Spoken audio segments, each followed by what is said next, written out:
Sa 2026, sisimulan na ang unang tranche ng pagtaas ng base pay ng military at uniform personnel, alinsunod sa Executive Order Number 107. May malinaw na pondo para dito, 21.7 billion para sa unang tranche sa base pay adjustment, 15.4 billion naman sa aktibong serbisyo at 6.3 billion para sa pension obligations. Ibig sabihin po nito, hindi ito sinulat lamang sa tubig. Ito po ay sigurado at may nakalaang pondo. Kasabay nito, itinaas ang subsistence allowance sa 350 kada araw simula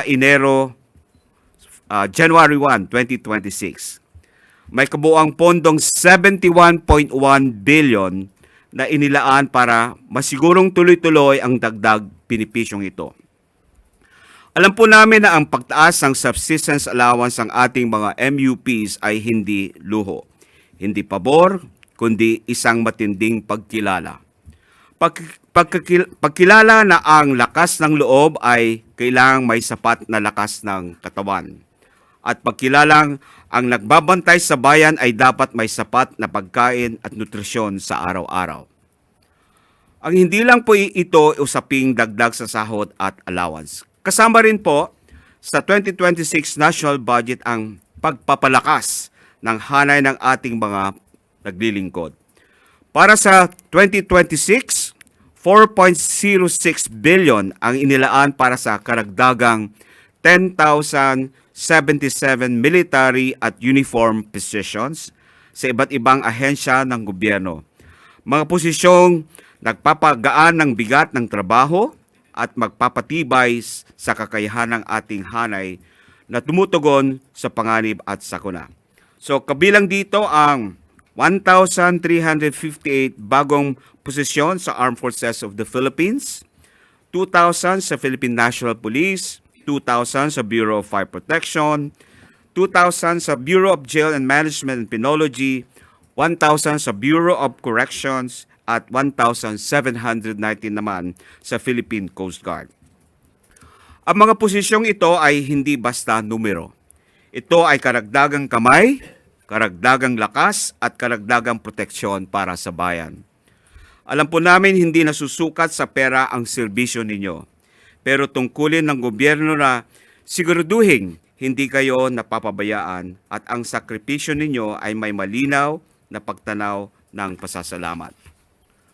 Ang mga pundong ito ay malinaw ang pinanggagalingan, malinaw ang pupuntahan, diretso sa kapakanan ng ating MUPs at ng inyong mga kapamilya. Dahil ang tanong ay simple lang naman, paano ka nga naman magsisilbi ng buong tapang kung ang sarili mong pangangailangan ay napapabayaan? Sa budget ng 2026, malinaw ang sagot ng pamahalaan. Ang naglilingkod ay aalagaan. Ang nagbabantay sa bayan ay bibigyan ng sapat na suporta. Sisiguraduhin ng gobyerno na may likurang kayong masasandalan. At sa puntong ito, mahalaga ring linawin ang ilang aligasyon na lumalabas po. Hindi po totoo ang mga sinasabing maantala o maapektuhan ang salary increases at retirement na benefits o pension ng ating military at uniform personnel. Ang sinasabi pong naalis umano sa personal services requirements sa ilalim ng unprogrammed appropriations ay hindi po literal na tinanggal o kinansila. Ang halagang iyon ay para sa subsistence allowance increase ng mga MUPs at nilipat lamang mula sa miscellaneous personal benefit fund patungo sa kani-kanilang agency budget. So ang hakbang na ito ay bahagi ng patakaran ng pamahalaan na ilagay ang mga regular na benepisyo sa mismong ahensyang nagpapatupad upang ang paglalabas at paggamit ng pondo ay diretso, mas mabilis at malinaw. Ikalawa, ang salary increases ng mga kasalukuyang kawani ng gobyerno. mapa-civilian employees man o uniform personnel, ay nakapaloob na po sa budget ng kanilang ahensya. Hindi ito tinanggal, hindi ito ipinagpaliban, at hindi maapektuhan ang sahod ng mga kasalukuyang empleyado. Ikatlo, kaugnay po ng pensyon ng uniform personnel, malinaw po, hindi ito apektado. Ang posibleng maapektuhan lamang po ay ang mga bagong magre-retire na saklaw ng optional retirement. Ngunit nais pong linawin ng DBM na ang pamahalaan ay may special purpose funds kabilang na ang miscellaneous personal benefit fund at ang pension and gratuity fund, upang matiyak na may sapat na mekanismo para tugunan ang mga karagdagang pangangailangan ng ating MUPs kung kinakailangan.